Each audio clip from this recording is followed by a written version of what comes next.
Boa tarde.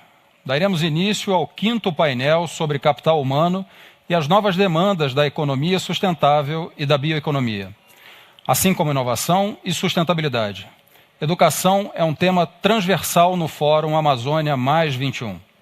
Não há como avançarmos com o IDH na região amazônica e gerarmos riqueza se não evoluirmos com os índices de educação na região, e as dificuldades são muitas, principalmente de infraestrutura e mobilidade. São 9 milhões de crianças, somente no lado brasileiro, que precisam de conhecimento e sonham com um futuro melhor. O foco deste nosso painel será a educação, com ênfase na formação profissional para atender às demandas da nova economia, da biociência, biotecnologia, bioeconomia, energias renováveis e outras áreas que se apresentam como oportunidades para a geração de riquezas e renda na região amazônica, com plena proteção ao bioma. Quero cumprimentar a todos que estão conectados conosco e lembrar que você pode acompanhar os debates em tempo real através do portal amazonia21.org, com tradução simultânea para os idiomas português, inglês e espanhol, e também nos canais da CNI e dos parceiros, nas redes sociais.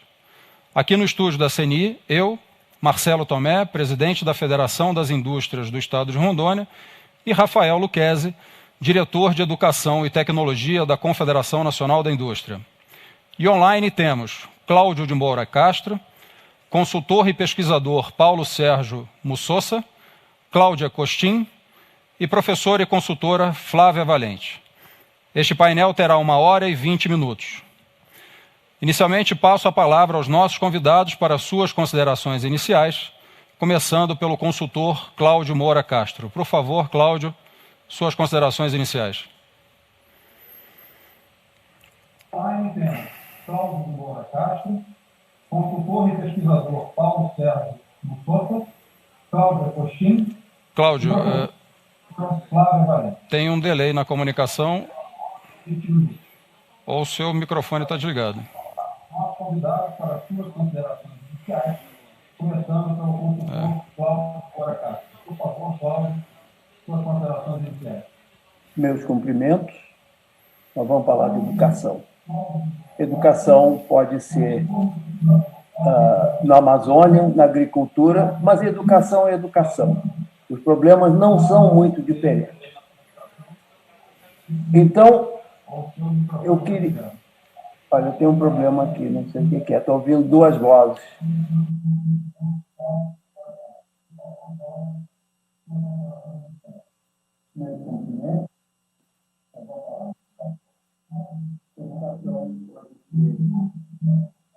A gente passe para o próximo, o Paulo Sérgio Mussosa, enquanto resolve o problema técnico da conexão com o Cláudio Moura Castro. Então, por favor, Paulo Sérgio, suas considerações iniciais.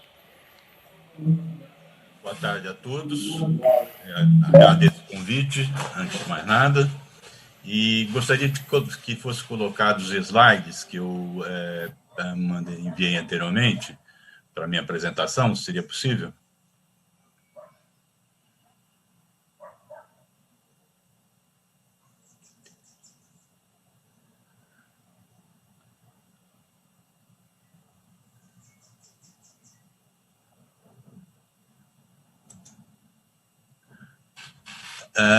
Bom, em primeiro lugar, eu gostaria de introduzir um pouco esse conceito de território, porque eu acho que existe uma tendência, quando se fala em Amazônia, de pensar a Amazônia como um lugar deserto, né? Como se não tivesse pessoas habitando, né? Atualmente já se conhece bastante sobre as condições naturais da Amazônia, né? Enfim, o mundo inteiro está voltado para a questão dos recursos naturais que a Amazônia fornece, os serviços ambientais que a Amazônia presta para o clima, para a produção de chuvas no mundo inteiro e tudo mais, mas pouco se conhece ou pouco se fala sobre os recursos humanos que a Amazônia dispõe, né? E eu gostaria, ao introduzir esse conceito de território, eu estou querendo exatamente enfatizar a importância das pessoas e das relações sociais para definir o que é um território, né? Para estabelecer perante, enfim, aos outros povos que vivem fora, né, dessa região, a identidade do que seria esse território, né? E aí eu quero enfatizar que esse território, acima de tudo, ele é composto por um conjunto de pessoas e relações sociais, né, que delimitam, inclusive, ajudam a delimitar o espaço físico e o ambiente natural onde ele se constitui, né? E aí, no caso específico da Amazônia, acho que é importante a gente reforçar isso, porque vou pedir para passar para o próximo slide, porque não, é o anterior, por favor, um slide anterior, exatamente, onde aparece aí, né, o capital natural, né, que é existente na Amazônia brasileira, particularmente, né, e o capital humano da Amazônia brasileira. O capital natural já é bem conhecido, né, eu não preciso repetir aqui tudo que a Amazônia representa em termos de, enfim, de oferta, né, de disponibilizar recursos, serviços ambientais no mundo inteiro, né, para o mundo inteiro. Agora, em relação ao capital humano, realmente existe um desconhecimento básico e um certo menosprezo em relação a esse capital humano existente na Amazônia. Em primeiro lugar, seria bom a gente lembrar que a Amazônia é habitada por 24 milhões de pessoas já, né? A Amazônia Legal dispõe de uma população razoável, né? Que, embora esteja num território muito amplo, muito vasto, né, ela acaba tendo uma densidade demográfica que, em última instância, é o dobro da densidade, por exemplo, do Canadá, que também é um país que tem dono de um grande território, mas que é muito menos habitado do que a própria Amazônia, né? Enquanto a densidade demográfica do Canadá está por volta de 3,3 habitantes por quilômetro quadrado, no caso da Amazônia nós temos 6 habitantes por quilômetro quadrado. É muito pouco se a gente for comparar com outras regiões do mundo, mas certamente nos dá uma ideia de que isso por si só não seria uma limitação para o desenvolvimento da Amazônia. Ou seja, a Amazônia é habitada sim, né? Ela esse total da população que está colocado aí representa, sem dúvida nenhuma, um capital humano a ser levado em consideração, principalmente quando a gente sabe que grande parte da população que está aí está há muito tempo, né? Em 1500, quando os portugueses chegaram aqui no Brasil, já existiam 8 milhões de habitantes, aproximadamente, no território da Amazônia. Para se ter uma ideia, esses 8 milhões de habitantes eram mais ou menos a mesma coisa, o mesmo número de habitantes que existia em toda a Península Ibérica, que foi responsável pela colonização das Américas, de uma maneira geral, né? Os principais responsáveis os países da Península Ibérica foram os principais responsáveis pela colonização das Américas, e no caso particular da Amazônia, eles se defrontaram, bem ou mal, não se defrontaram diretamente, porque, enfim, esses 8 milhões de habitantes estavam dispersos por um território muito maior, mas era uma população comparável à que existia nos seus países de origem. E essa população não estava aqui desde 1500 só, né? Quer dizer, essa população já estava aqui há muito tempo. Hoje em dia já existem evidências de que da presença humana na Amazônia de cerca de 10 mil anos atrás, né? E, por incrível que pareça, né, embora se fale muito na Amazônia ainda como um território intocado, um território inóspito, né, onde, enfim, com muito pouca presença humana, hoje já se sabe que pelo menos 60%, em pelo menos 60% desse território, existe evidências da presença humana, né? Seja atual, mais recente, né, da presença humana mais recente, seja de uma presença mais antiga, que está sendo descoberta através das pesquisas arqueológicas que estão sendo desenvolvidas bastante nos últimos tempos. Portanto, a Amazônia tem uma longa história de ocupação humana, né?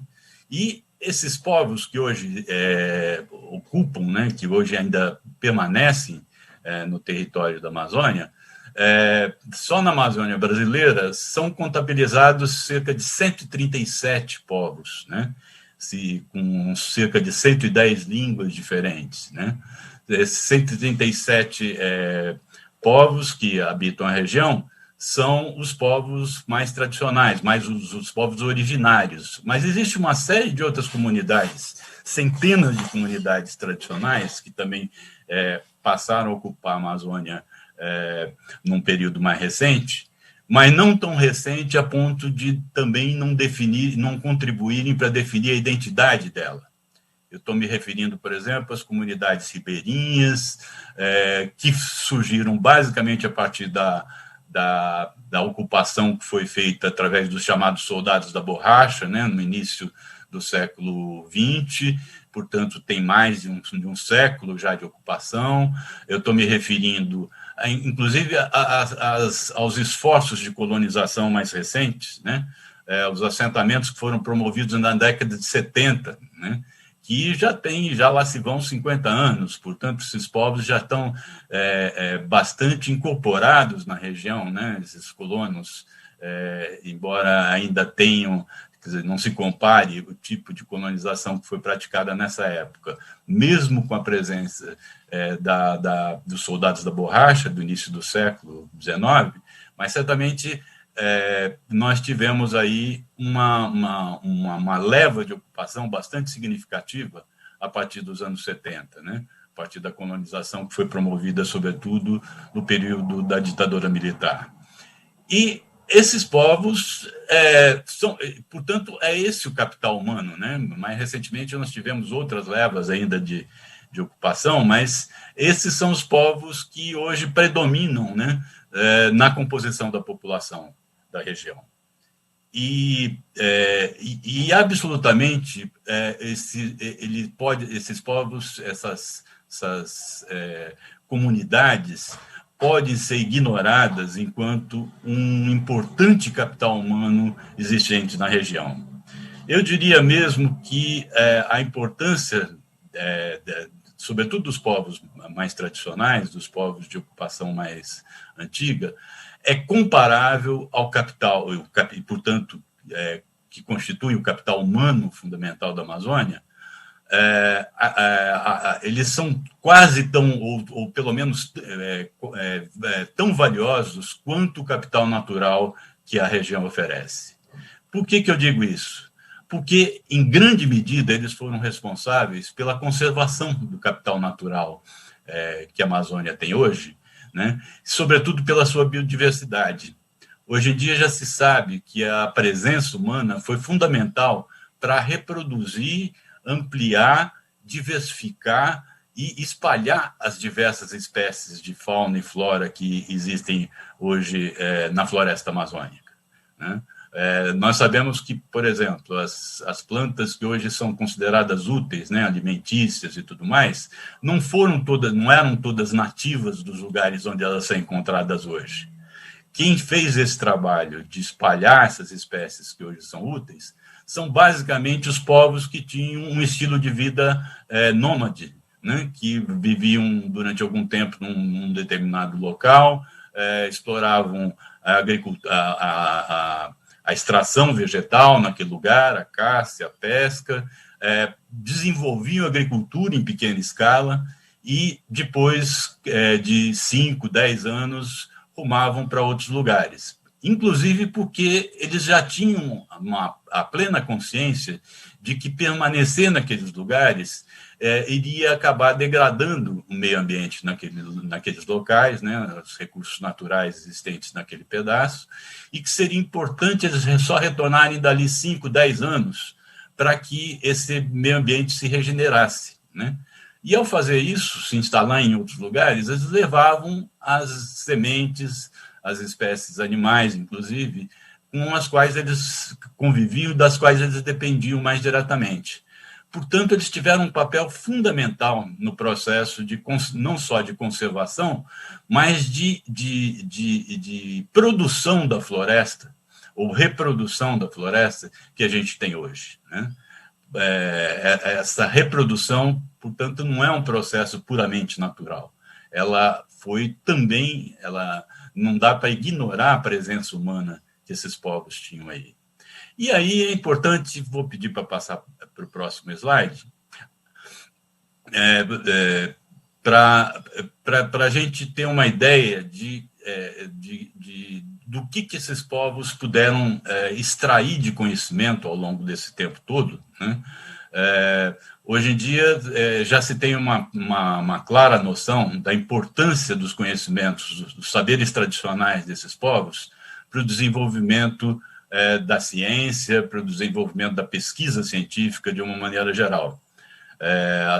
As comunidades científicas hoje já reconhecem, sobretudo no campo da biologia, da etnobotânica, da etnozoologia e tudo mais, os cientistas da área hoje reconhecem a importância desses povos para o desenvolvimento desses conhecimentos.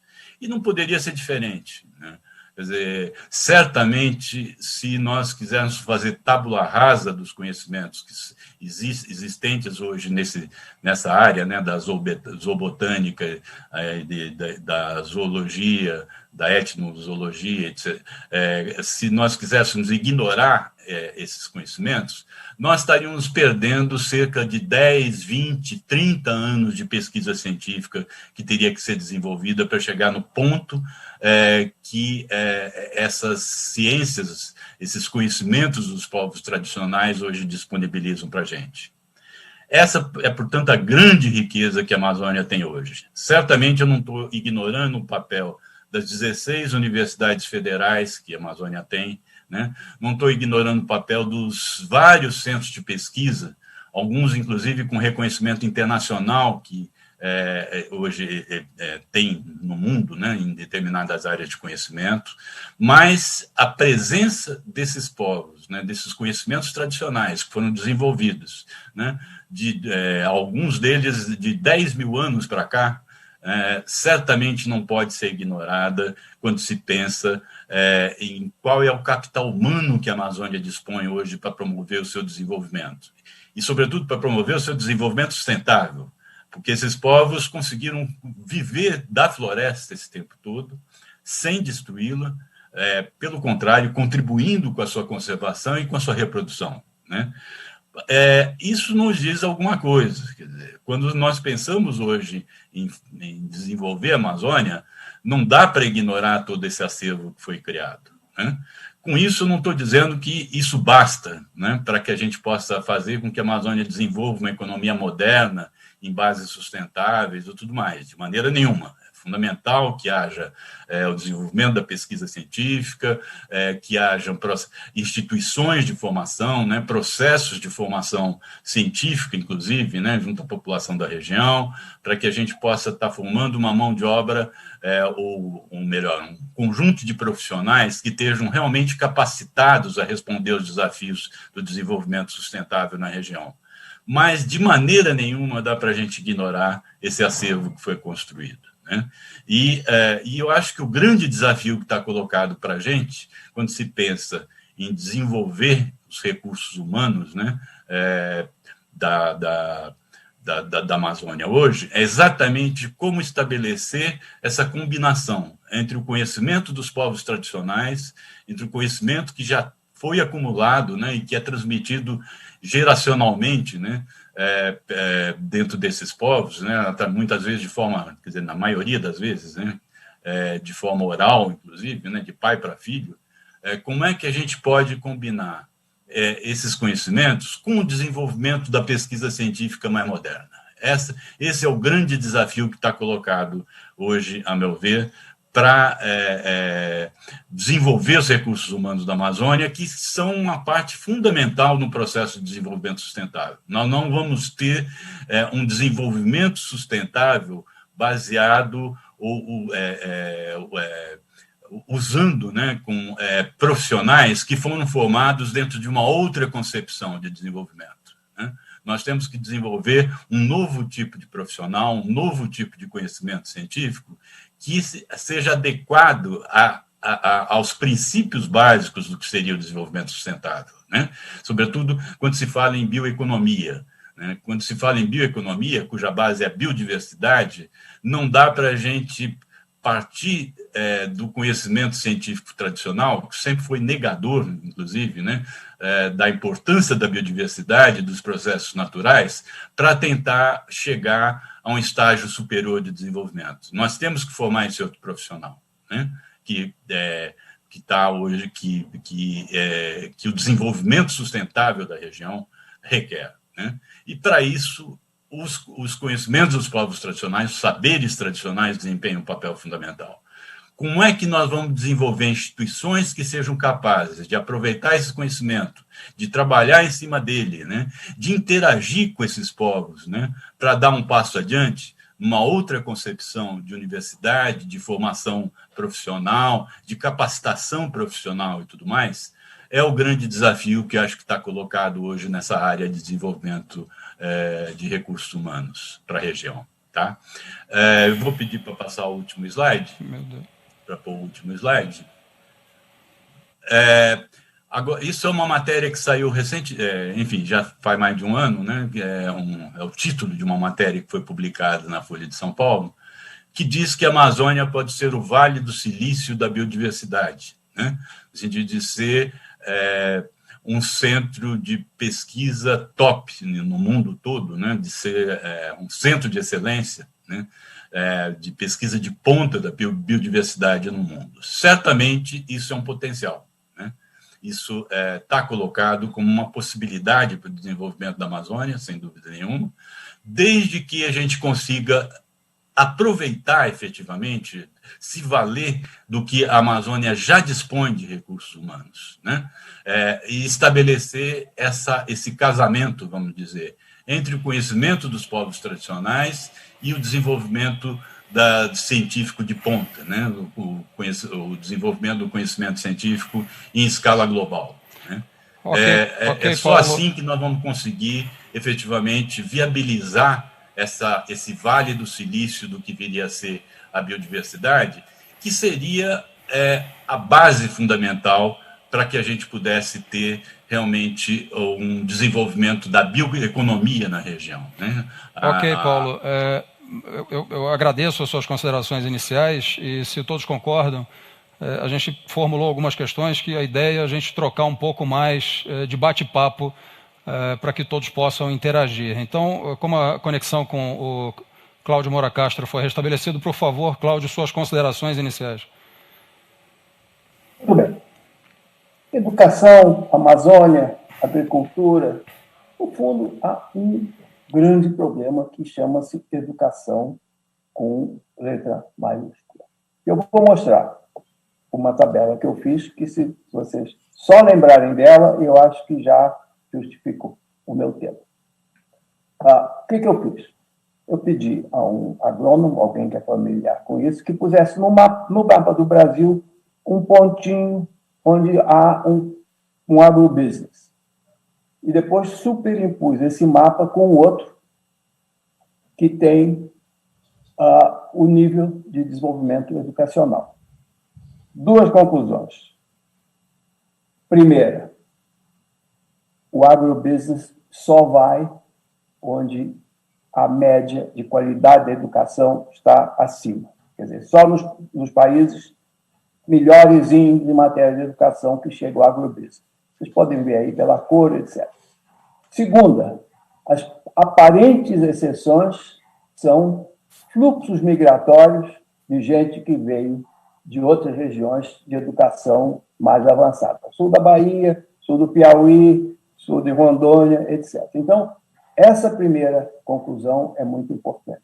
A educação, se ela não existe em qualidade aceitável, ela trava o avanço da forma mais próspera e bem-sucedida de agricultura. Isso, eu acho que é um marco que a gente deve ter. Muito bem, vamos seguir viagem. Pode tirar o gráfico. A educação tem uma dimensão cognitiva e uma dimensão de valores e atitudes. cognitivo.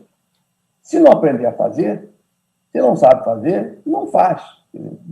Na estaca zero, morreu na praia.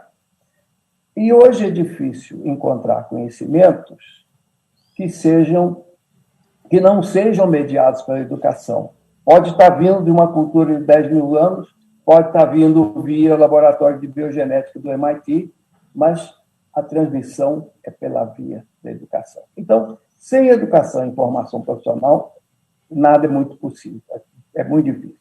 Agora, como é que eu vou reclamar do cara que está lá no fundão de que ele não sabe se ninguém ensinou para ele? Então, não sejamos arrogantes, né? Vamos falar um pouco de valores e atitudes, que eu acho que fala-se menos do que se devia. Eu ouvi recentemente um agrônomo da região norte dizer que as cooperativas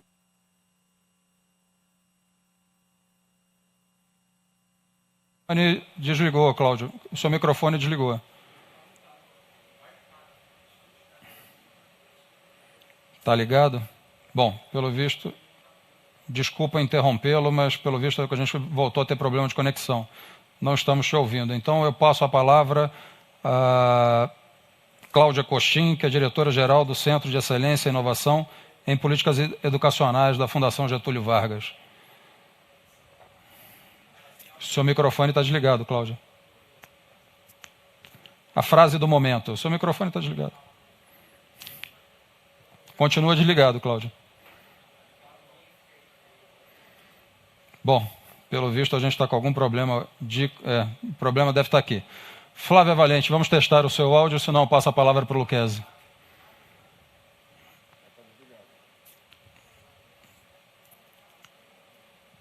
Flávia? Você nos escuta, Flávia? Não. Rafael Luquezzi, suas considerações iniciais, por favor. Bom, primeiro é um prazer estar aqui. É um prazer estar aqui com alguns amigos, como o Cláudio Moura Castro, a Cláudia Coxim, que eu espero podê-los ouvi-los em breve, porque tem muito a contribuir. Ao Paulo, que já fez aí um enunciado legal sobre as questões, e o que eu teria que falar sobre essa questão? Eu acho que o Brasil é um país muito desigual, com muitos desequilíbrios econômicos e sociais, e que se traduz isso na história da região amazônica, mas, ao mesmo tempo, há oportunidades. O Paulo fez um grande retrospecto de todo esse processo, inclusive colocando a importância humana. Nosso tema aqui é falar sobre educação. O Brasil tem um grande déficit educacional e um grande déficit educacional nessa região. Ao mesmo tempo, se nós pensarmos a economia do futuro, nós podemos ter, sim, para essa região, uma oportunidade muito grande pelo capital que tem, o capital natural que a região possui e as possibilidades que ela tem para a economia sustentável, para a bioeconomia. Só que nós temos que, de certa forma, desconectarmos um pouco uma tradição de percurso de tentar reproduzir modelos de desenvolvimento. Então, nós temos que pensar a região amazônica pegando aqueles atalhos que se fazem para colocar o desenvolvimento da região e as possibilidades dela com a nova economia. Estamos diante da 4ª Revolução Industrial.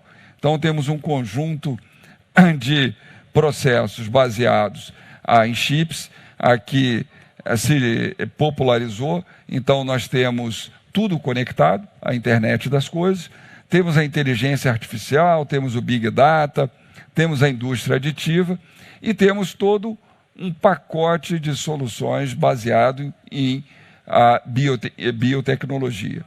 A bioeconomia é uma tendência forte de reconstrução no mundo. Então, nós não podemos ter uma visão mecanicista de desenvolvimento para a Amazônia. Podemos estabelecer atalhos, catching ups, criando novas oportunidades. É claro, quando a gente fala de bioeconomia, o debate no Brasil se centra sobre cana, soja, milho, biocombustíveis, que são importantes. Mas para a região amazônica, o central que nós temos que focar é na biodiversidade, uma enorme biodiversidade. Em geral, você vai encontrar políticas e estudos mais detalhados fora do Brasil do que no Brasil.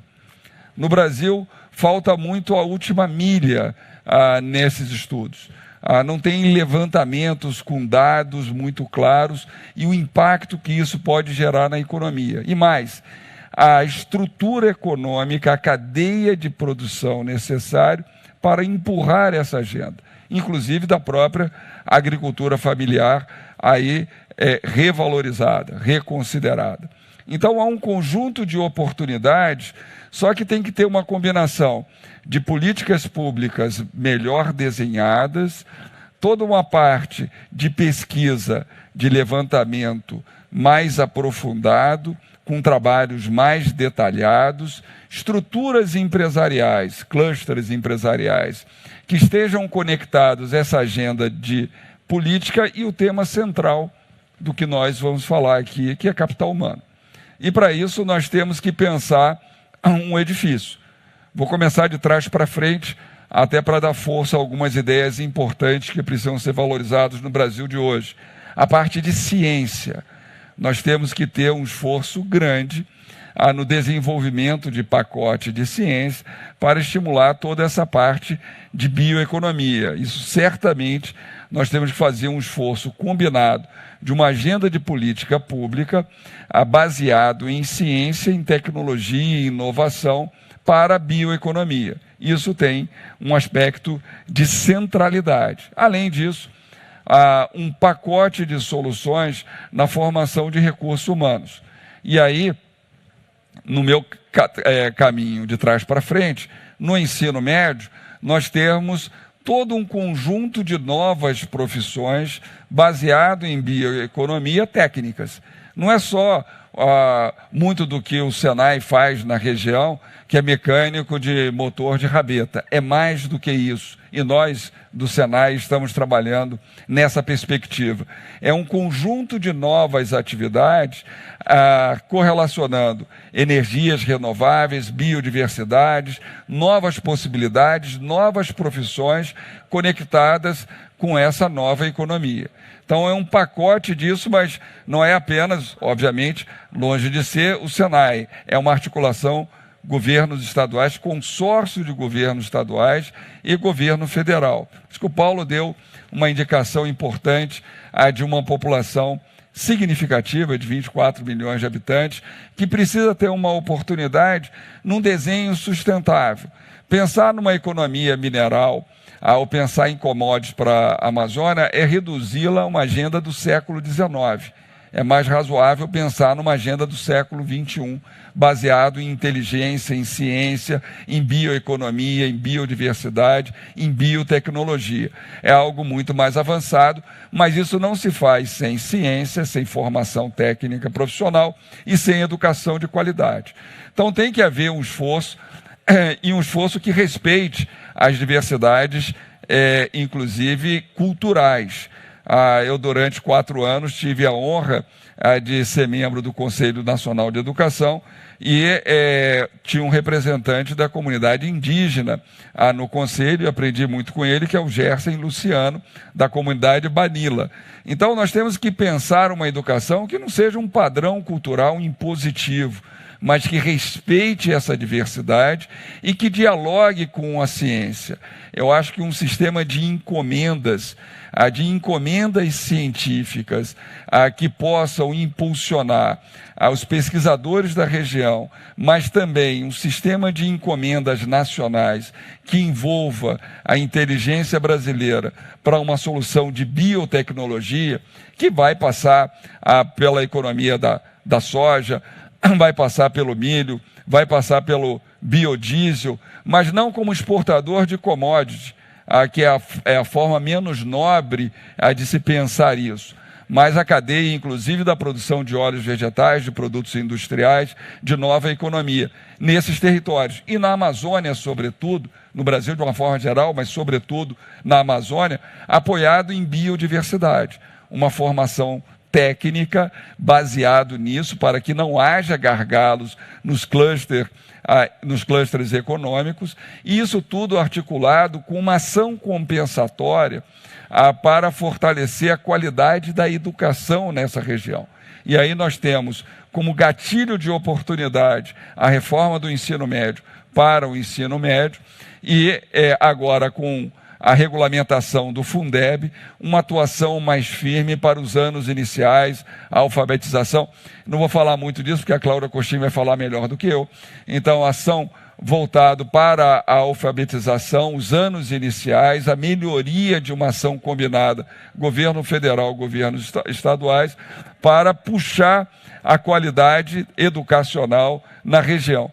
Com isso, certamente, vai ser a melhor política de capital humano, cidadania, integração econômica, sustentabilidade, impulsionamento para o século XXI, baseado na nova economia, na quarta revolução industrial, na bioeconomia, na economia sustentável. E eu falo isso muito à vontade aqui, porque o Marcelo Tomé, que é o nosso presidente, lidera essa agenda, lidera essa visão modernizadora com relação a uma transformação singular da Amazônia, com preservação, mas não com preservação dissociada de uma agenda moderna de fronteira econômica, com emprego de qualidade, com capacitação de recursos humanos, com respeito às diversidades culturais, porque isso é um patrimônio imaterial, histórico do Brasil. O Paulo sublinhou de forma muito competente essas questões que fazem parte da história brasileira, que nos orgulham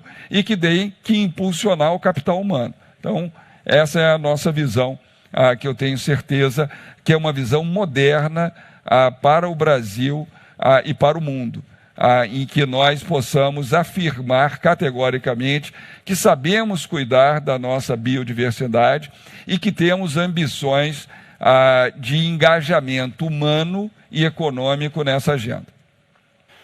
E principalmente que esse engajamento humano seja feito com pessoas da região, para que a gente possa oportunizar os melhores empregos, o desenvolvimento do capital humano na região amazônica e não, como a gente tem experimentado ao longo dos anos, importando mão de obra para os melhores empregos. Flávia, eu acho que a sua conexão foi restabelecida. Por favor, agora é um desafio fazer ao vivo e conectados, mas a gente vai conseguir. Está ouvindo? Flávia? Flávia. Boa tarde. Boa tarde a todos e a todas.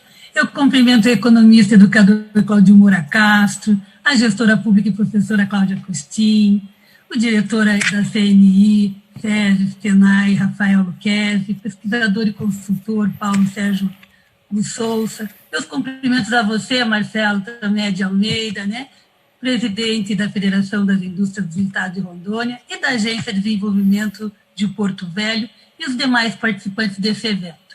Bom, Amazônia 21, em especial a temática desse painel, capital humano e as novas demandas da economia sustentável da bioeconomia. Nos é um convite, para pensar e refletir sobre os processos de acessibilidade e inclusão na região amazônica, na esfera educacional e outras.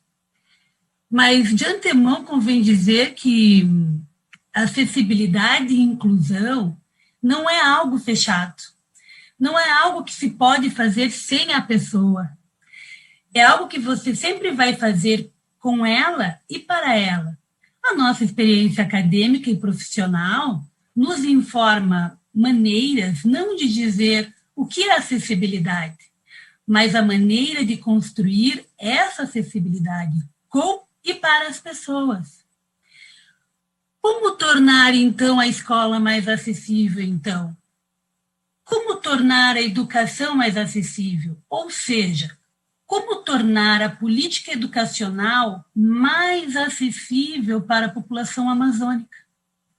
Bom, de início, ela deve começar por envolver as pessoas com deficiência e representantes dos demais habitantes da região na produção dessa política. E se é uma política que vai envolver 24 milhões de habitantes, são múltiplas corporalidades, múltiplas sensorialidades que devem ser levadas em consideração. Ou seja, precisa produzir um tipo de espaço de diálogo que responda a essas demandas das pessoas.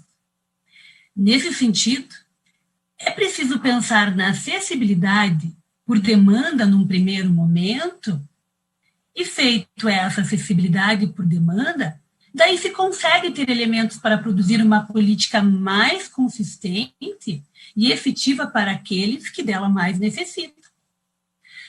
Pois não é um corpo apenas, uma pessoa apenas.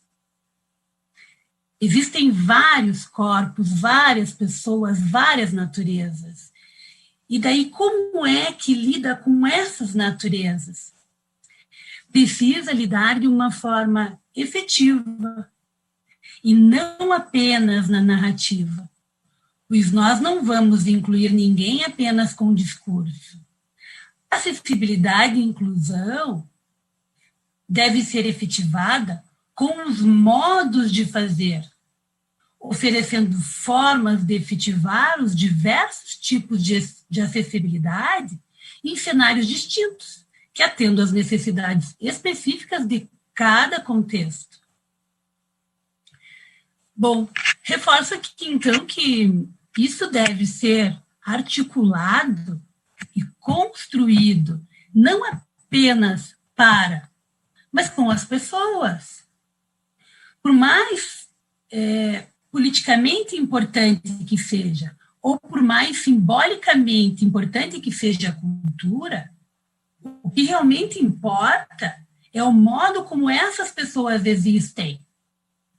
E aí, para pensar como esses corpos, como essas pessoas existem, eu gosto de refletir um pouco sobre o fato de como esses corpos não existem sozinhos no mundo, pois existem dentro de uma relação.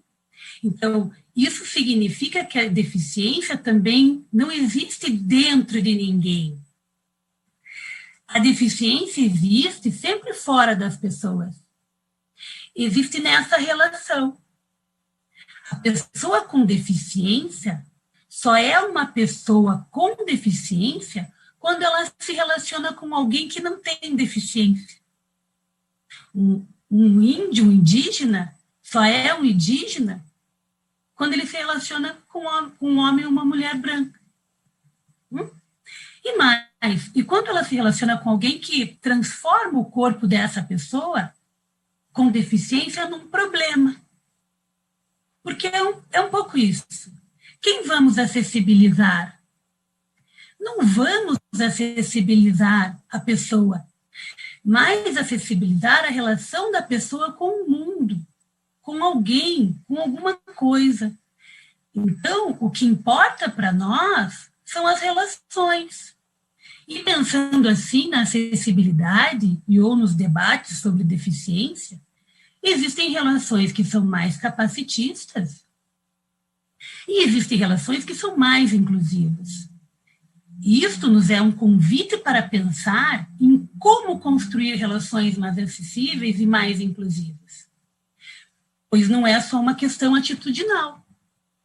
Claro que a atitude é importante, mas é pensar também em barreiras físicas, simbólicas, políticas e, principalmente, nos modos de acesso à escuta, à interlocução, e, a partir disso, tomar decisões com e para as pessoas.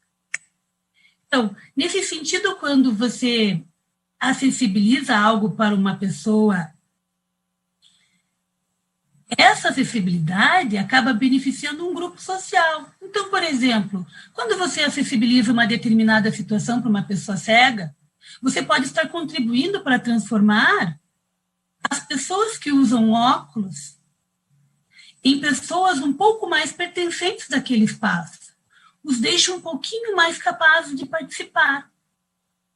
Quando você acessibiliza uma rampa para um cadeirante, gestantes e idosos também caminharão sobre essa rampa. Quando você permite que uma pessoa com transtorno do espectro autista participe da aula no seu tempo, do seu modo, isso pode ser estendido a outras pessoas que também tenham essa necessidade, como indígena, quilombola, ribeirinho. Então, é um pouco isso. Quando você pensa no corpo, nas relações, você transforma a deficiência em algo que está fora das pessoas. Algo que está no modo com que as pessoas se relacionam com o mundo. E daí, se você melhora essa relação, você melhora para todos os envolvidos. Por isso, a acessibilidade não pode ser apenas acessibilizar as categorias da deficiência, as identidades da deficiência, os tipos de deficiência. Por isso é tão importante ouvir as pessoas e fazer uma acessibilidade por demanda. Quando você escuta as pessoas, elas podem vir a dizer como materialmente você transforma algo ou algum espaço para que a relação seja melhor. E você automaticamente está melhorando tudo. E assim, se você consegue oferecer caminhos adequados para que uma pessoa com deficiência, ou para que um indígena, um quilombola, um ribeirinho participe melhor da escola, a escola inteira vai se beneficiar e conseguir participar melhor daquele espaço. Por que isso? Para você criar acessibilidade, só um minutinho, já estou fechando. Precisa eliminar barreiras. Se você elimina a barreira para um, elimina a barreira para os dois da relação, para os três, para os demais da relação. Isto porque a inacessibilidade não é interessante para ninguém que está envolvido na vida escolar e ou social. Ok, Flávia, muito obrigado. Cláudio Moura Castro, agora conexão restabelecida, por favor. Está ok agora? Tá ok, tá ótimo. Onde é que eu parei? Eu não sei onde é que parou. Você tinha terminado de apresentar o seu gráfico de migração de mão de obra. Isso. Bom, então, a educação tem um lado cognitivo e tem um lado de valores e atitudes. O lado cognitivo é muito fácil. Se não sabe fazer, não acontece nada. E se não aprender, não vai saber fazer. Então, tudo que aparece hoje numa sociedade moderna ou relativamente moderna passa pelo processo de aprender, e o processo de aprender hoje passa pela educação, pela palavra escrita, por todas essas linguagens, quer dizer, seja o conhecimento de 10 mil anos, seja o que está saindo do laboratório de biogenética do MIT, passa pela educação, passa pela alfabetização, etc. Então, sem educação e sem formação profissional, seja qual for o conhecimento, ele é muito difícil de ser reproduzido. Então, como é que eu posso reclamar que um camarada não sabe, arrogantemente, se eu não ensinei para ele? O outro lado é a educação, são para os valores e para as atitudes. Eu ouvi recentemente um agrônomo aqui da região norte dizer que as cooperativas com os Nisseis, com os japoneses, funcionam melhor do que as cooperativas com as outras comunidades. O japonês não tem um gene de cooperativismo, ele simplesmente tem uma cultura que facilita isso. Então, é isso que precisa ser transmitido. Quer dizer, bom, vamos dar marcha ré 200 anos. Quando a França virou uma cidade, quer dizer, quando a França virou um país que foi todo unificado, uma nação-estado, o que foi feito? Criar educação. Para aprender a trabalhar, não, porque não adiantava nada na época. Para criar cidadania, para criar valores, para formar gente que se sentia francesa, que se comportava como francesa e que tinha aqueles valores essenciais para a glória da França ou para fazer a máquina funcionar. No nosso caso, nós tínhamos, bom ou ruim, moral e cívica ou qualquer coisa assim numa época. Acabou isso, acabou tudo. Quer dizer, nós perdemos toda a tradição de usar a escola para inculcar os valores certos, no caso, os valores da modernidade. Quer dizer, pode ser muito caretões, mas chegar na hora, cumprir o prometido, lidar com autoridade, pensar no futuro, profissionalismo, se orgulhar do trabalho bem feito. Isso tudo é parte do pacote dos valores e das atitudes. Mas não se pode separar muito. Quer dizer, do lado cognitivo é saber fazer, mas do lado socioemocional é querer fazer, é querer aprender. E se a pessoa não quer aprender, morreu na praia.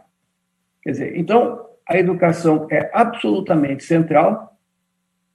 Nós conhecemos bastante bem os problemas, mas é uma coisa que tem que ser feita com muito critério. Quer dizer, não se trata... O Brasil tem muito PhD, muito mestre, mas não pode encher o navio e subir o Rio Amazonas achando que isso vai resolver o problema.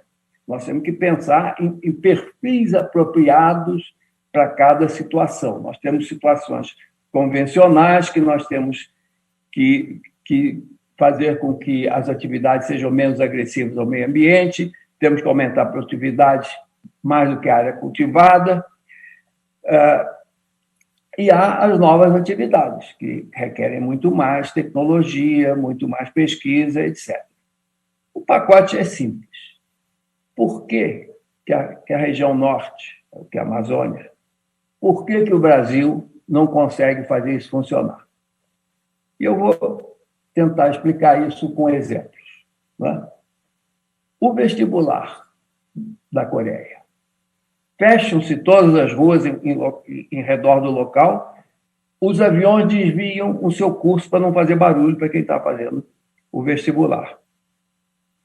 Os asiáticos, mesmo aqueles mais atrasados, que migraram para os Estados Unidos, fim do dia, a menina estava toda na mesa da família e o pai, que pode não saber inglês, supervisionando para ver se estão todos estudando.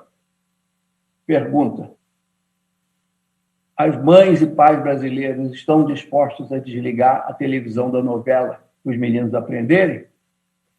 O que isso está dizendo? Que a sociedade não valoriza a educação. E não é só lá embaixo. Eu participei de um almoço numa federação das indústrias, que eu não vou citar, com o presidente e com o presidente de um sindicato patronal. A ideia era organizar uma sessão sobre educação dentro de um seminário grande. O sindicato patronal, o presidente, disse: não, isso não. O empresário não gosta de educação.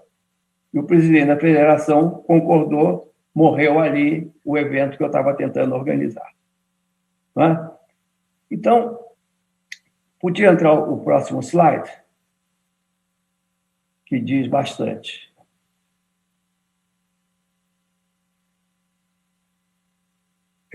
Parece um quadro negro. Bom, só um minuto, o pessoal da técnica está colocando o slide. Tá. Pronto.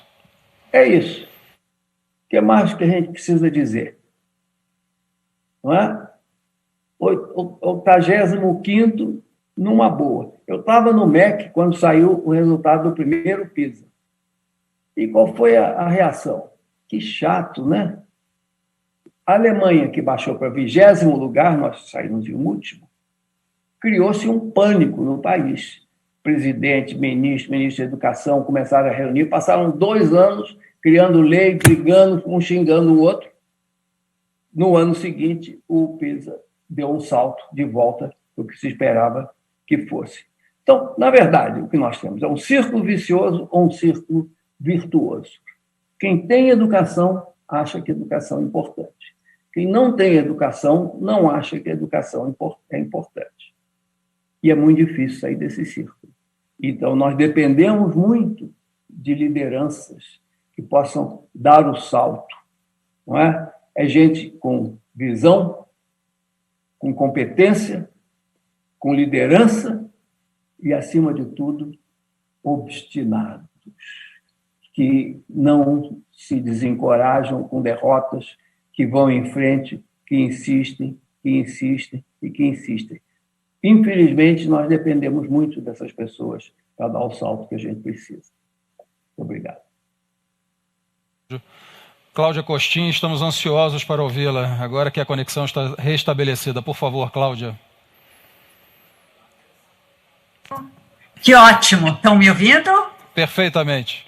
Ah, que bom.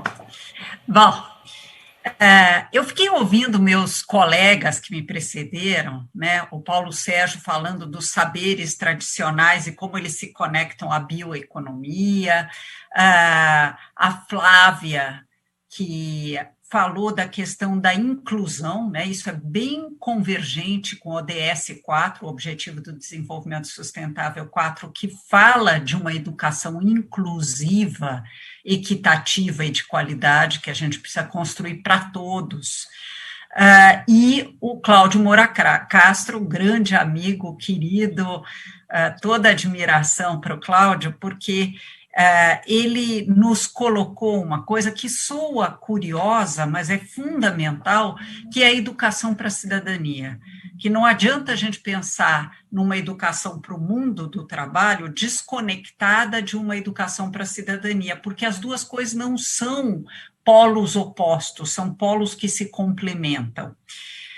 E ao pensar no que falar, sem repetir os meus colegas, eu desenvolvi um raciocínio em torno de dois eixos. Um é desse compromisso que o Brasil assumiu em 2015 do ODS 4, o Objetivo de Desenvolvimento Sustentável 4, em que nós assumimos para 2030 que nós vamos garantir que todas as crianças e jovens completem a educação secundária, portanto, o ensino médio, de qualidade, equitativa, ou seja, com altas expectativas de aprendizagem para todos, e eles, para quem tem dúvidas sobre o que é qualidade, eles explicam, qualidade são resultados de aprendizagem relevantes e efetivos.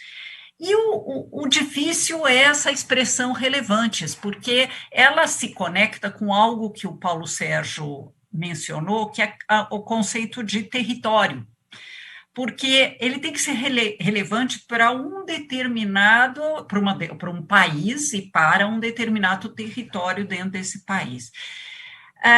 Será que nós estamos preparando? Eu perdi um pouco da fala do Rafael Lucchesi, mas vi que ele mencionou o início e algumas falas minhas que nós tivemos em eventos que compartilhamos.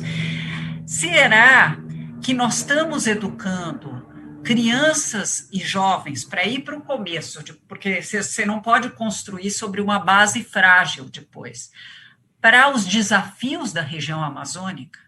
Provavelmente não. E o curioso é que muitas vezes a gente usa a região como uma desculpa. Em que sentido?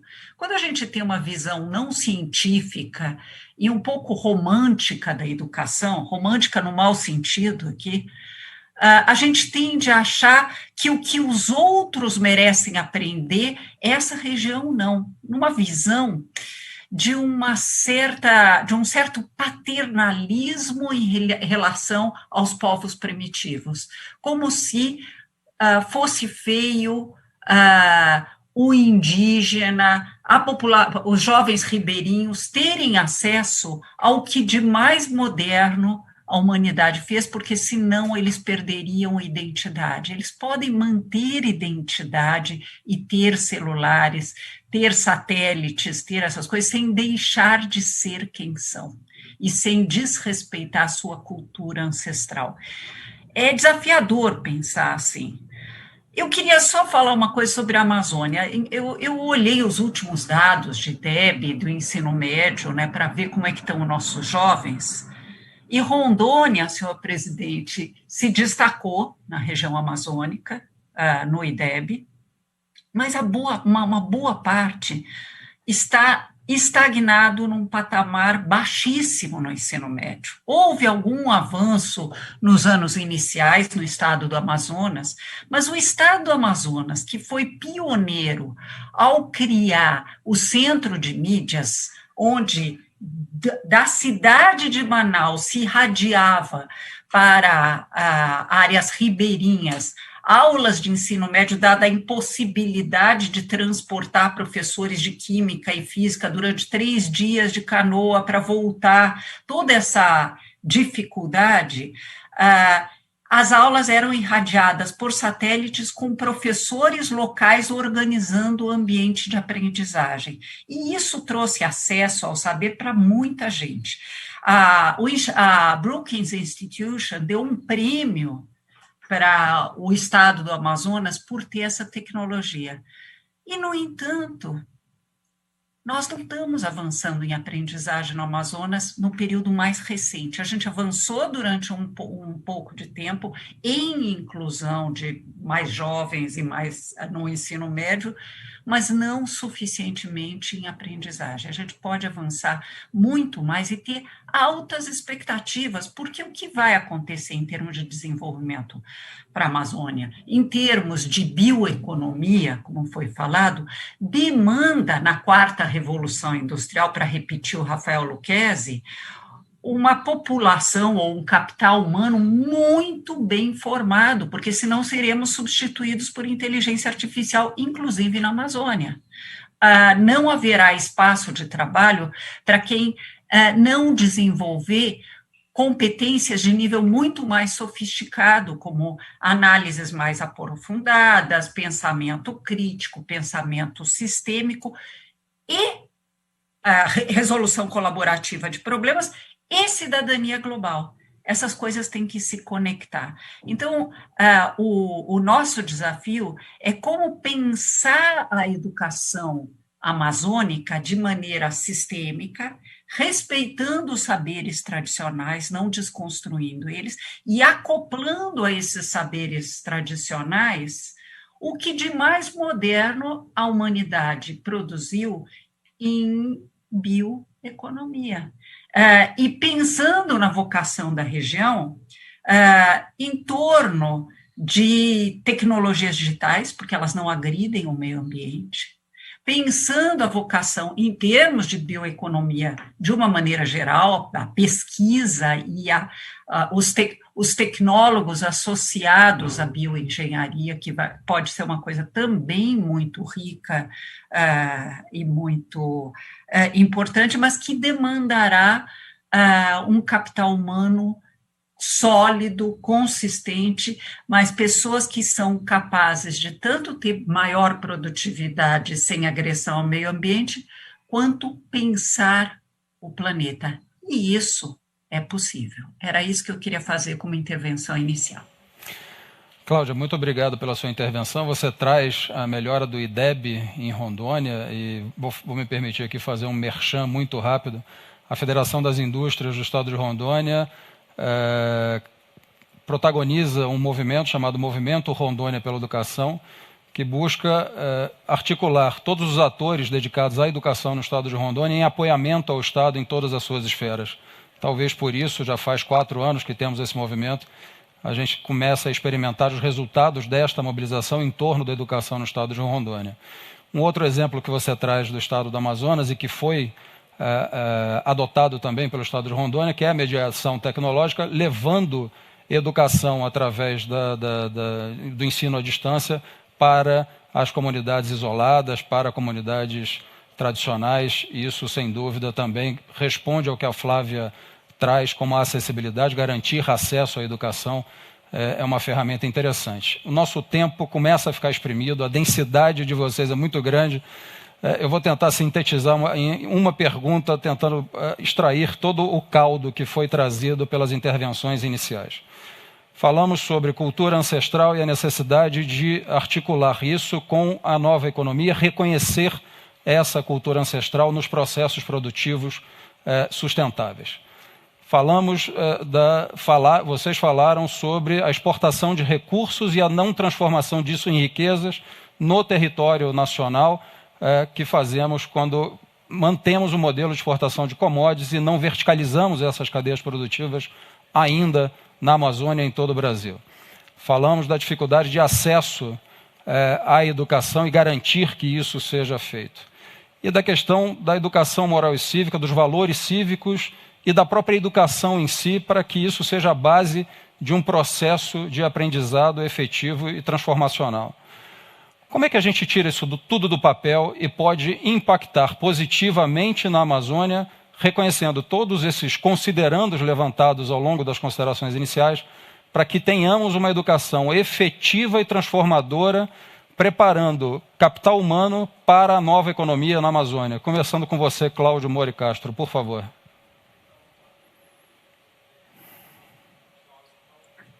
Vamos lá. Primeiro, tem que achar o rumo. De novo caiu. Ai, meu Deus. Depois, tem que procurar soluções que estão dando certo e tem que reproduzi-las, tem que ampliá-las, não deixando de fazer outras experiências. Muita liderança, muita teimosia, muita insistência. Então, sem isso, não adianta. Plano, programa disso, programa daquilo, integração disso, integração daquilo. A gente já viu isso tem tempo. O que funciona é a ação. Começa a fazer e corrige ao longo do caminho, mas começa no rumo certo. Para isso, precisa de boa cabeça, precisa de lucidez, precisa de visão. Mas eu acho que isso existe. O grande problema é botar a escola de samba na rua e começar a desfilar. Depois, o resto vem. Menos planejamento e mais ação, Cláudio? Não tentar definir tudo no nível de planejamento.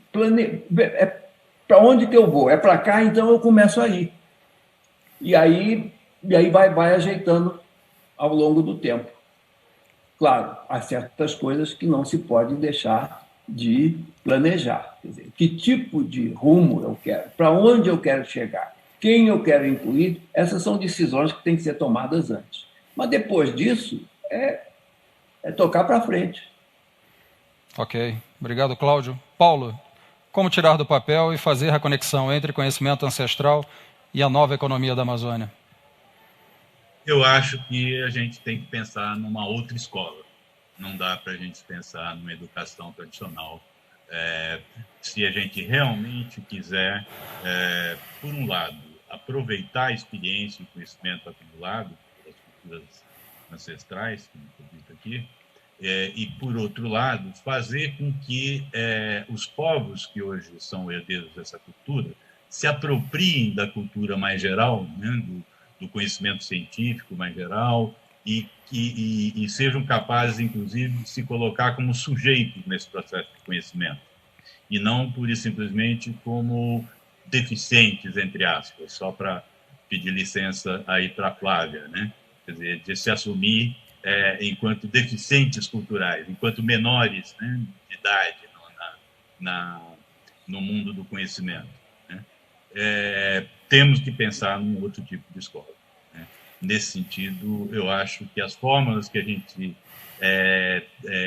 costuma lançar mão, né, para a educação em nível nacional e tudo mais, elas têm que sofrer algum tipo de refração para aterrissar no solo amazônico, sobretudo se a gente quer promover um outro modelo de desenvolvimento, baseado, inclusive, em outros valores, que muitas vezes não são os mesmos, né, da sociedade nacional, né? Quer dizer, são valores, são estilos de vida diferentes, são ambições culturais completamente diversas, né? E que são fundamentais para que realmente se promova um tipo de desenvolvimento sustentável para a Amazônia. Nós temos que pensar numa outra escola.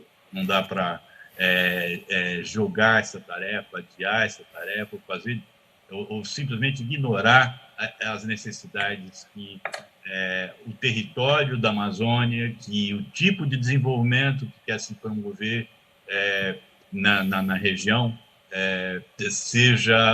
possa ser tratado da mesma maneira do que a educação em outros recantos do país. Obrigado, Paulo. Cláudia Coxim.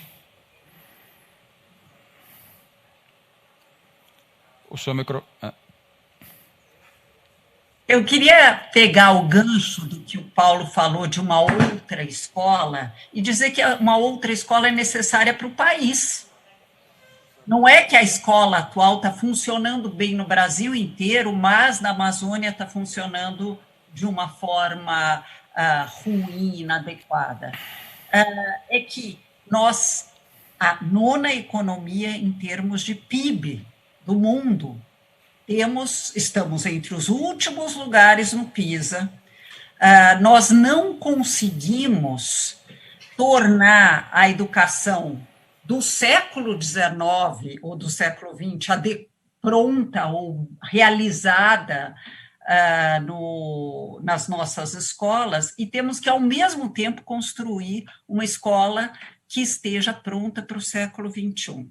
E toda a educação tem que lidar com uma tarefa dificílima, é a missão da educação, que é, por um lado, transmitir o saber acumulado pelas gerações anteriores ou pelos ancestrais, e formar jovens disruptivos, que sejam prontos a construir sua própria contribuição à humanidade. Essa escola que está aí não consegue fazer isso de uma forma adequada no Brasil. Então, o processo de reinventar a escola tradicional tem que ser repensada de uma maneira geral. E esse é o desafio que nós vamos ter que fazer frente. Mas nós já demos alguns passos importantes nessa direção, como, por exemplo, quando a gente criou não um currículo nacional, mas a Base Nacional Comum Curricular, e bastante contemporânea. Vale a pena, Paulo, dar uma lida, porque há um respeito muito grande pelos vários saberes, mas que cada estado traduz para a sua realidade em termos de um currículo estadual e cada município em cima da realidade local. A gente deu um avanço interessante, porque, por um lado, a gente reconheceu quais são os direitos de aprendizagem de todas as crianças e jovens por serem brasileiros, mas, ao mesmo tempo, a gente respeitou a diversidade de olhares. E eu acho que esse é um caminho interessante. Se a gente construir isso junto com a ideia trazida pelo pelo Cláudio, da formação para a cidadania e a ideia que a Flávia trouxe de que nós temos que dar acesso a todos e não só a alguns, a gente constrói uma escola diferente. Eu vou parar na educação básica, mas, evidentemente, caberia uma reflexão grande sobre como a gente repensa o ensino superior e a formação técnica na escola. Flávia, na sua opinião, como é que a gente garante a acessibilidade, reconhecendo essa diversidade cultural da Amazônia, até no seu próprio processo de ocupação, e traduz isso numa educação efetiva e que prepare capital humano para uma nova economia na Amazônia? Marcelo, se faz necessário desenhar novos equipamentos públicos, né? E adotar metodologias cabíveis, e formar profissionais que de fato respondam a essa demanda, enfim. Porque sem isso, se nós não redesenharmos esses equipamentos públicos que estão postos, a gente não consegue responder, ok? Não consegue atingir os objetivos de fato. Nós vamos precisar se redescobrir. Obrigado, Flávia. Lucchesi. Bom, Marcelo, eu acho que é uma conexão de vários pontos aqui anteriormente levantados. O primeiro deles, é importante nós termos claros sobre a necessidade e a importância do debate sobre a Amazônia para o século XXI. Ela está hoje no centro do debate das eleições norte-americanas, está no centro do debate da Europa, e eu acho que o Brasil tem uma baixa reflexão e não tem uma reflexão necessariamente contemporânea quando trata da questão amazônica. Eu vejo 3 frentes importantes. A primeira delas, vou insistir na ideia de trás para frente, nós temos que ter um exercício de encomendas tecnológicas com relação à agenda de biodiversidade e de bioeconomia. E essa é uma agenda que envolve os esforços da ciência de cientistas na Amazônia, mas também em São Paulo, no Rio de Janeiro, no Paraná e no mundo. Então, uma reflexão em cima de uma agenda propositiva e não em ciência básica, sem nenhum preconceito à ciência básica, mas com mais ciência aplicada e com mais um plano associado a estratégias empresariais. Eu acho que o Cláudio, quando falou sobre fazer, fazer, mas planejar bem e ser capaz de concretizar coisas. Então, essa é uma agenda. No ensino médio, se nós queremos, de fato, uma transformação econômica em bioeconomia, certamente a educação técnica profissional moderna, e aí vai muito na direção do Pacto, o Protocolo de Bolonha, aonde, é claro que está falando para a universidade, no caso do acordo lá de Bolonha de 2007, você vai criar uma agenda voltada para a educação inovadora. E nisso eu vou sublinhar aqui o que eu não vi como divergência, mas um forte ponto de contato entre o Paulo e a Cláudia Costin. Certamente é uma outra escola que nós precisamos para o Brasil, e esse é um debate que existe no mundo. Nós temos muito uma escola fordista para o Brasil e precisamos avançar nisso. Eu acho que a Base Nacional Comum Curricular, a reforma do ensino médio, são oportunidades. Precisamos, no diálogo com a Amazônia, respeitar a diversidade cultural, mas, ao mesmo tempo, oportunizar a ascensão e a afirmação do projeto individual das pessoas que lá estão.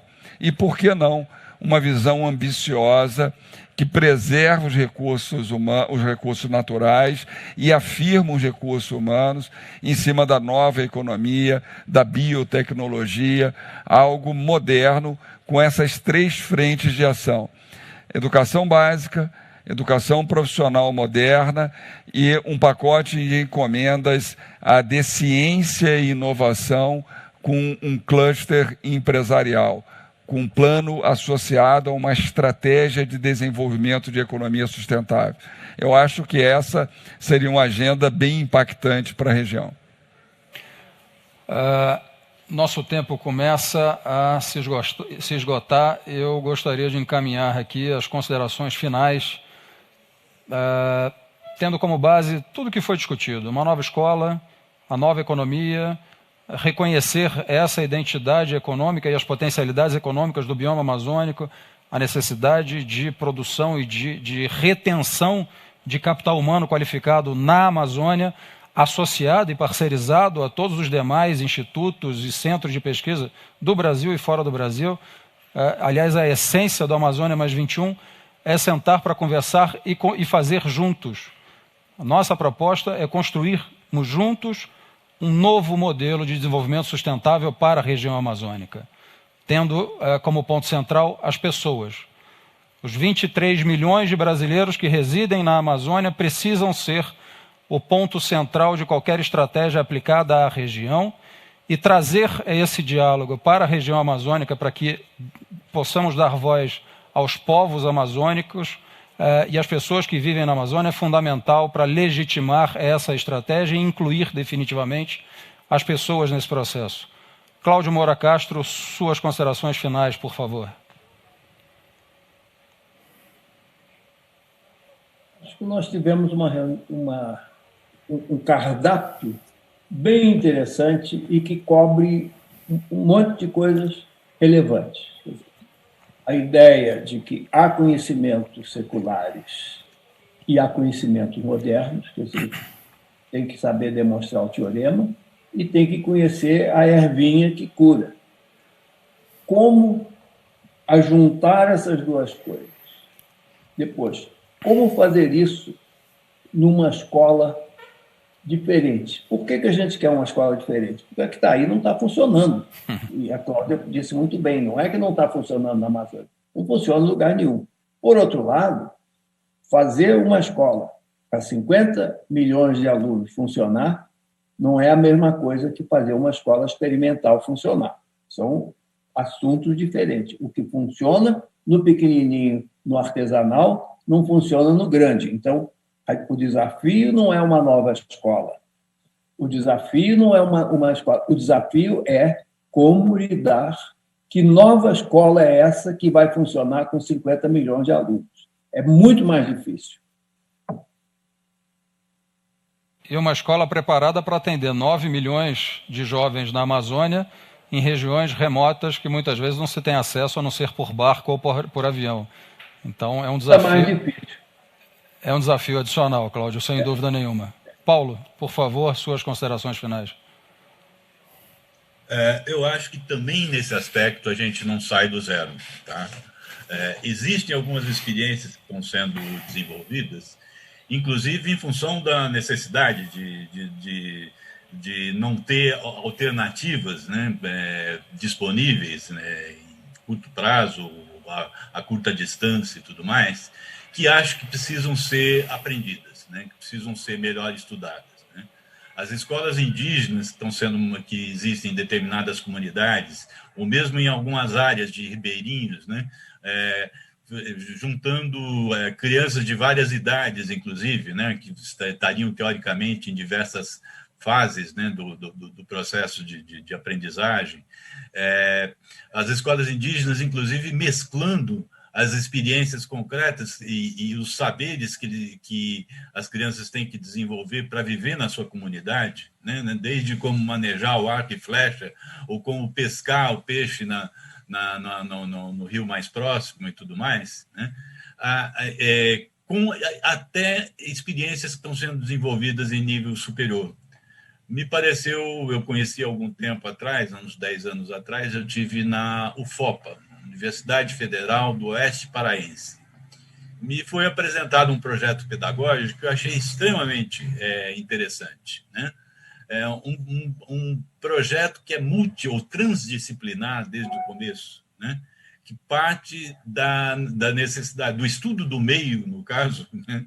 No meio da Amazônia, da região amazônica, tentando abranger partindo de diversos aspectos naturais, da necessidade de conhecer esses aspectos naturais, da interação que a sociedade estabelece com esses aspectos naturais, afunilando para áreas diferentes e para vocações diferentes de conhecimento, até chegar no plano disciplinar propriamente dito, né? Que, inclusive, aí sim há um encontro com o desenvolvimento da carreira acadêmica, do processo de formação de professores, do processo inclusive, de especialização dentro da academia e tudo mais. Quer dizer, nesse sentido, eu concordo com o professor Cláudio Mori Castro, que a gente tem que aprender com as experiências bem-sucedidas, né? Só que a gente precisa adotar os indicadores adequados. Não sei quantas pessoas estão sendo formadas ou qual seria o índice que essas crianças que vão aprender nessas escolas vão tirar, por exemplo, nos concursos internacionais, como o concurso de PISA, etc., é fundamental que a gente adote os indicadores adequados perante os objetivos que se quer atingir, para que a gente possa avaliar melhor essas experiências. Muito obrigado, Paulo. Cláudia Costin, suas considerações finais, por favor. Seu microfone está desligado, Cláudia. Primeiro, eu queria dizer que foi um prazer debater com vocês, com esses meus colegas, e falar que o que resolve essa questão de indicadores específicos para objetivos que a região coloca para si são os planos de desenvolvimento econômico e social. É fundamental a gente retomar essa tradição de ter bons planos com participação de empresários locais, de vozes distintas, né, locais, que coloquem qual é a ambição que a região deseja ter. Parte do que nós estamos debatendo resulta de uma tentativa de elaboração do plano, e a educação que a gente quer construir passa e as metas para a educação que se quer construir passa por esse plano de desenvolvimento econômico e social, porque isso é que nos vai dar pistas de como é que a gente constrói uma base sólida na educação básica, que tipo de ensino técnico faz sentido para a região, e como olhar para o ensino e pesquisa das universidades que sejam significativas para o que se quer construir. Eu acho que isso vai ser fundamental. E eu só termino falando que muito do que você falou, Paulo Sérgio, dialoga com o que Cláudio levantou, dessa coisa de uma educação mão na massa, que consiste na prática, pelo exemplo que você destacou, Paulo Sérgio, justamente de resolução colaborativa de problemas com criatividade, que é uma das competências centrais do século XXI e uma das competências avaliadas, inclusive, no PISA como uma prova específica. E, por sinal, o Brasil se saiu muito mal na última prova de resolução colaborativa de problemas com criatividade. Nós não somos bons em pensamento criativo, embora a gente ache que é muito criativo. Criatividade não é o que a gente pensa que é. Obrigado, Cláudia. Flávia, suas considerações finais, por favor. Eu penso, Marcelo e demais participantes, que, enfim, né, acho que o desafio maior aqui é na implantação e implementação de infraestrutura básica, porque a partir disso tudo é possível, ok? Muito feliz a fala do Paulo quando disse a gente não parte do estado zero, né? Muito se tem. E gosto muito quando o Cláudio Moura fez o reforçador, que é isso, né? É olhar para frente, é dar o primeiro passo e seguir. E a partir disso a gente vai ajustando as distorções, mas é olhar para frente e seguir. É isso. Obrigado, Flávia. Rafael Lucchesi. Bom, nos anos 60, o Estado de Israel tinha uma dificuldade de se manter o país apenas com solidariedade. E eles viram que tinha uma dificuldade estratégica de manter o país apenas a comunidade judaica apoiando a Constituição do Estado de Israel. E eles fizeram uma grande aposta em ciência e em educação. Eu acho que serve de lição. É o caso de Israel, mas poderíamos contar todos os casos de países bem-sucedidos que o fizeram a partir de uma estratégia de desenvolvimento de educação e de ciência. Eu acho que, no caso da Amazônia, se nós queremos ter uma ambição superior para a região, uma economia sustentável, que engaje com a biodiversidade, seguramente uma aposta em educação e ciência tem uma centralidade numa estratégia de economia sustentável e de bioeconomia. E isso passa, no ciclo de educação básica, pensar um processo forte de alfabetização, de ensino fundamental, de ensino médio, com um caminho profissionalizante, de uma formação superior e também num conjunto de encomendas de ciência engajado com inovação e com uma estratégia robusta de desenvolvimento regional. Obrigado, Lucchesi. Eu quero agradecer com bastante gratidão pela participação de todos os painelistas que, com resiliência, quase teimosia, né, se esforçaram para que pudéssemos manter a conexão e bater esse excelente papo sobre um tema que é tão caro ao Brasil, em especial à Amazônia, na construção de uma agenda para uma nova economia para a Amazônia. Agradeço também ao público que nos acompanha em tempo real através do portal Amazônia21.org, nas redes da CNI e demais plataformas virtuais. Faremos um breve intervalo e retornaremos em alguns minutos com um painel tratando de inovação, tecnologias verdes e propriedade intelectual. Desejo uma boa tarde a todos, continuem conosco. Dentro de 3 minutos teremos o painel sobre negócios inovadores com tecnologias ambientalmente sustentáveis.